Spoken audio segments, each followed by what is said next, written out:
Welcome to Incredible Idaho. I'm Wayne Walker. Tonight's show focuses on wildlife diseases. And we know how epidemics can influence human history. For example, the Black Plague wreaked havoc on Europe during the Middle Ages, destroying the culture along with its human victims.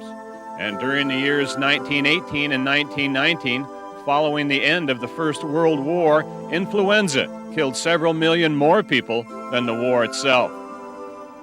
Diseases like measles and smallpox, brought over inadvertently by European settlers, devastated the Native American populations. Never being exposed to these strains of disease, the Indians lacked natural immunities.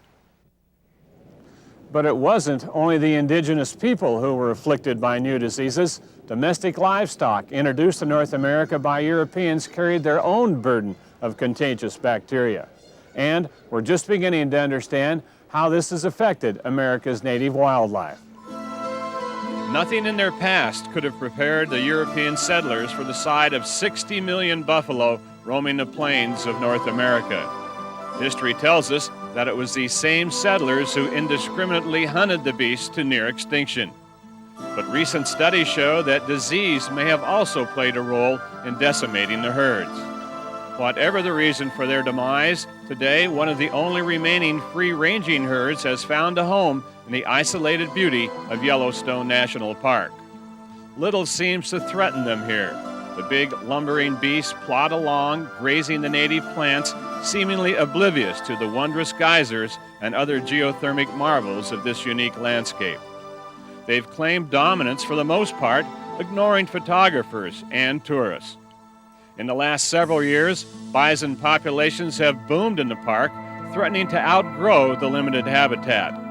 But despite appearances, disease still haunts the herd. Scientists estimate that at least half of the bison population carries a cattle disease brought over from Europe called brucellosis.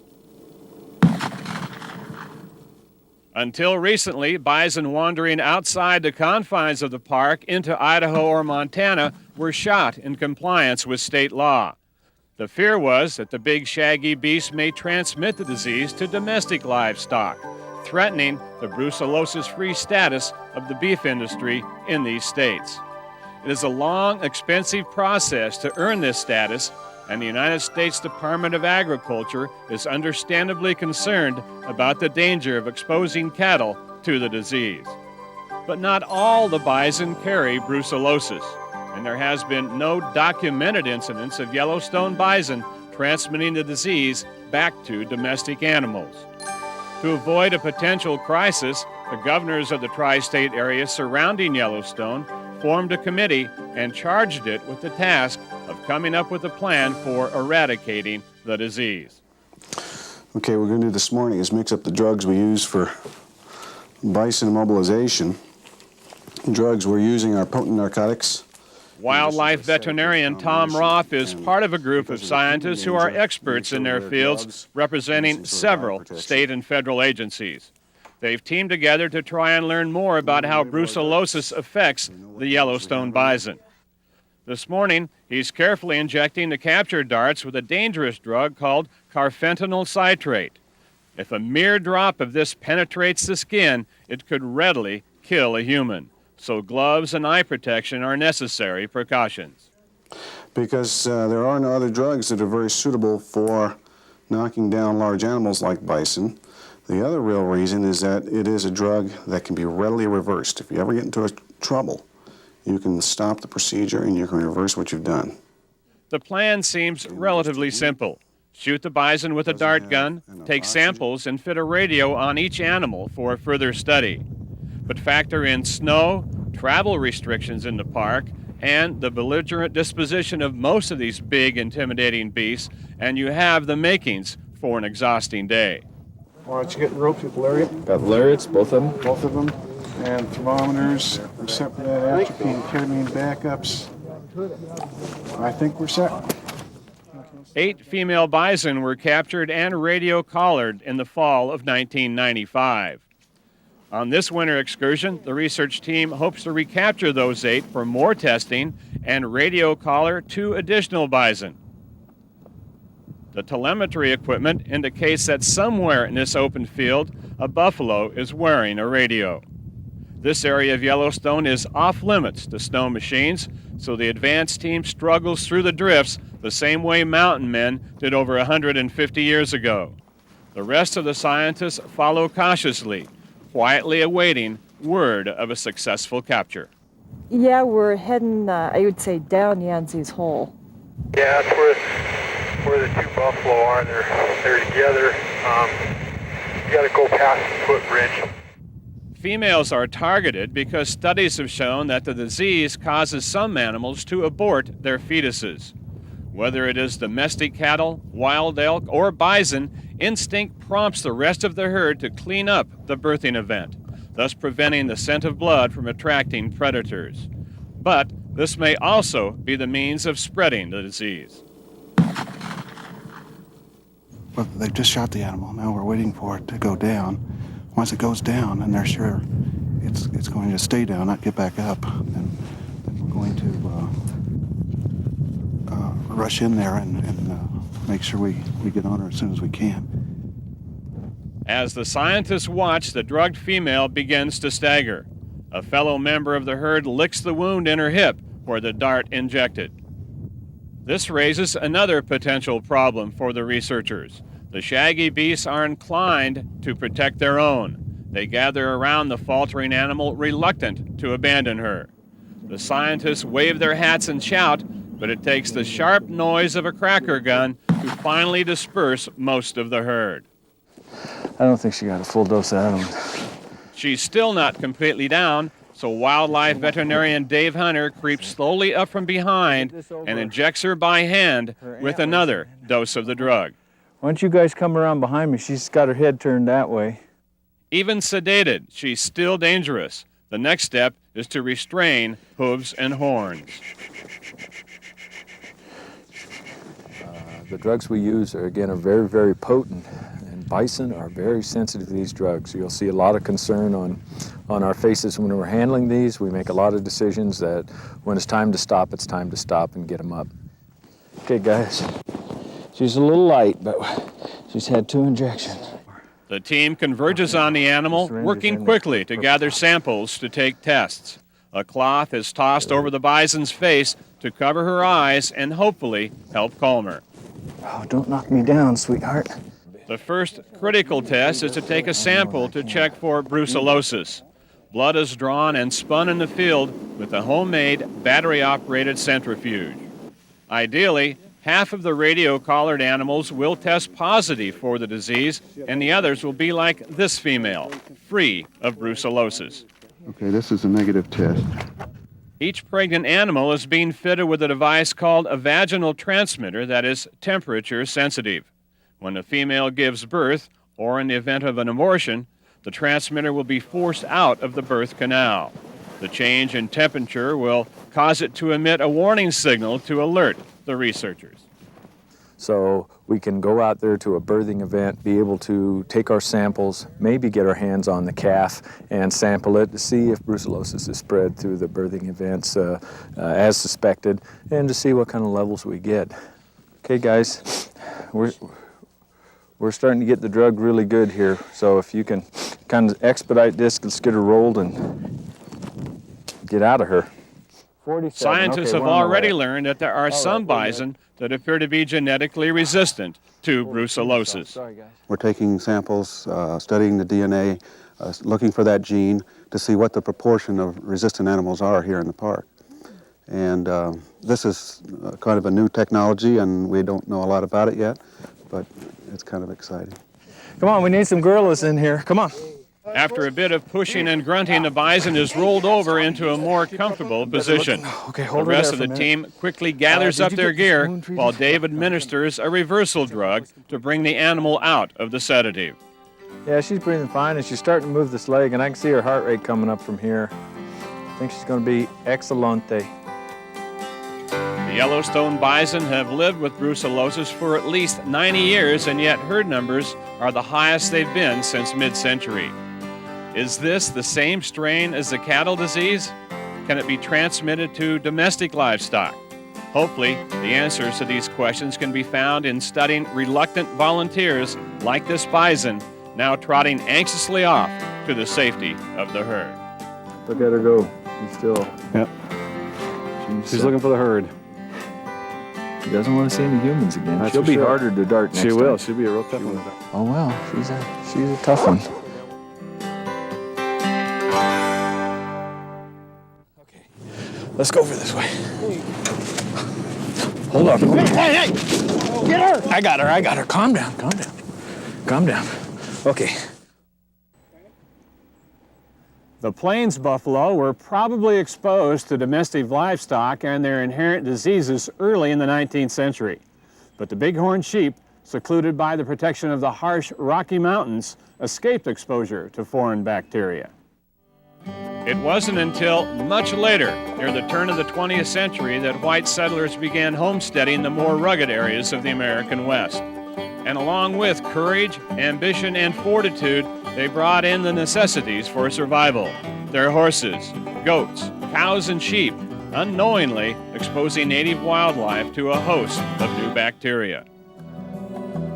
Soon after, in Idaho's Hell's Canyon, the wild sheep population began crashing from a combination of overhunting, new diseases, and competition for grazing territory. By the 1930s, bighorn sheep were extinct in the area. But today, the wild sheep are back. Bighorns from Canada were transplanted to the Hell's Canyon area in the mid-70s, and with careful management, they began to slowly repopulate the area. But the threat of disease never seemed to leave the herd. Outbreaks of pneumonia caused by a bacteria called Pasteurella haunted the Hell's Canyon wild sheep, nearly wiping them out in 1983 and again in 1991. By the fall of 1995, it seemed the herd was getting back on its feet. But during a routine census, biologists discovered over 20 dead sheep lying on the hillside north of the Grand Ronde River in Washington state. Those found alive appeared to be sick and coughing. With funding donated from a sportsman's group called the Foundation for North American Wild Sheep, a massive rescue operation was launched. This is probably the greatest blow to what we're trying to do, possible. We're in the middle of trying to restore bighorn sheep all the way from here up to Hell's Canyon Dam. The whole restoration program seemed in jeopardy. The options were to either kill every wild sheep in the area to prevent the disease from spreading, or try and capture the bighorns, hold them in captivity, and treat them with antibiotics, something never attempted before. Certainly, a very large percentage will probably die within the next few days. A lot of them have died in the last few days. Along the bluffs bordering the Snake River, the helicopter darts in and out of sight. It's closing in on a group of bighorns. Now, if you watch carefully, you can just make out their white rumps as they try to dodge the net. Back at base, the word comes in of a successful capture. We got 3.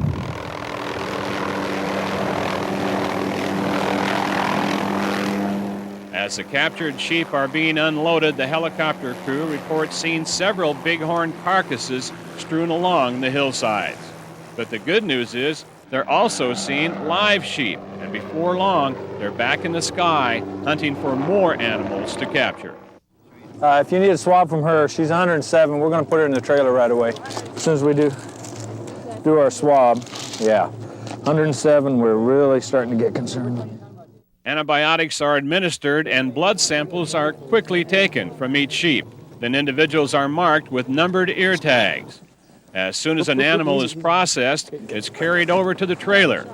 Hobbles and blindfolds are removed, and then as gracefully as possible, the bighorn is pushed in. Hold on. Hey! Get her! I got her. Calm down. Okay, hold on. Wildlife veterinarian Dave Hunter says the captured animals are showing some symptoms of sickness, such as particularly harsh breathing and runny noses. We'll see. They're all getting prophylactic treatment with 2 different antibiotics so that we can kind of cover it till we find out what we have. In the course of 2 days, 58 bighorn sheep were caught and transported over 300 miles south to the Wildlife Health Laboratory in Caldwell, Idaho. A week later, 14 more were captured, bringing the total to 72. Amazingly, despite the stress of being taken from the wild, none of the sheep died. Then suddenly, the week before Christmas, 3 of the captured bighorns succumbed to disease. It was only the beginning.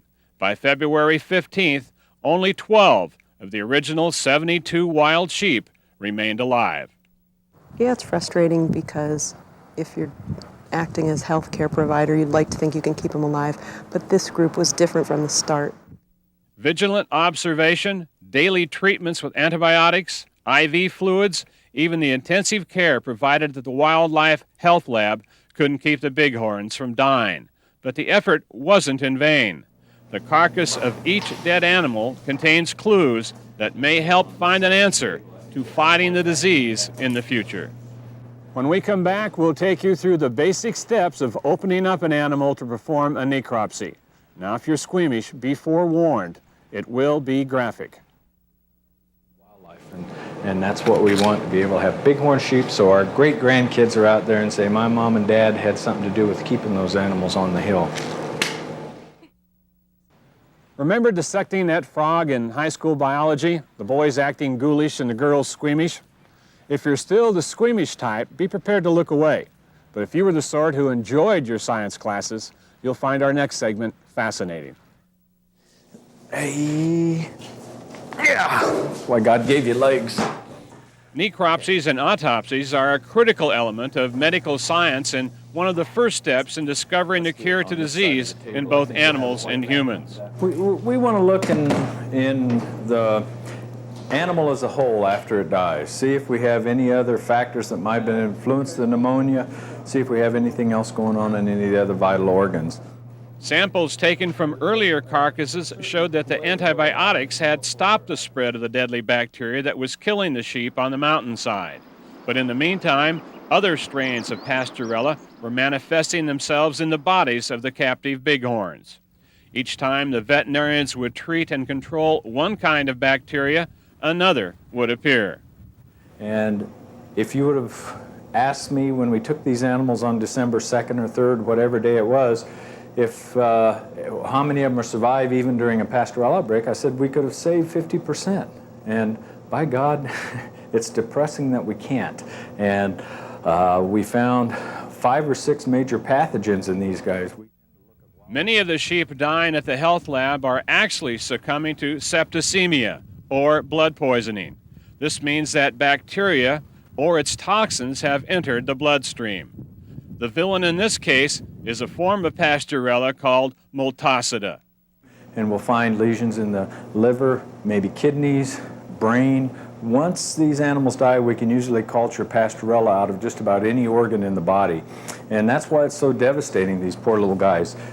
Even to the untrained eye, the animal's lung is probably the most dramatic indication of disease. As Dave points out, there's a distinct line between the dark, infected lower part of the lung and the pink, healthier upper section. We take a piece of lung up here where this animal was breathing and a piece of lung down here that was really infected with the bacteria. Dave puts the healthy portion into a glass of water. It floats because it contains air. This is how the animal breathes. But the lower part of the lung is so consolidated with infection, it promptly sinks, demonstrating that it no longer can carry oxygen. You can see the difference between the healthy portion or the more healthy portion of the lung where this animal was breathing. It's probably a third of the total lung capacity. The other 2/3 was completely wiped out by the pneumonia. Despite the tragedy of losing these bighorn sheep, the effort has uncovered information that would have taken decades to gather in the field. Most importantly, we've learned that bighorns will carry some strains of Pasteurella in their bodies no matter what antibiotics are administered. Now, whether that bacteria becomes deadly depends somewhat on outside stresses, but largely on the animal's own immune system. It seems there are some wild sheep that are genetically resistant to this disease. Keep in mind, bighorns have only been exposed to these new bacteria for about 100 years. It may take many more generations and some genetic diversity before the animals evolve into a species that can more effectively fight the Pasteurella bacteria. But perhaps we can accelerate the pace. One option would be through transplant operations. The next time wild sheep are brought from Canada to supplement the Hells Canyon herd, perhaps we could attempt to choose animals that have this resistant gene. Geneticists have made huge strides in mapping human DNA, and now this exciting new science is beginning to be applied to wildlife. And the Wildlife Health Lab in Caldwell is pioneering this genetic work in bighorns. It's very exciting, very, very stimulating. You know, we don't want this to happen again.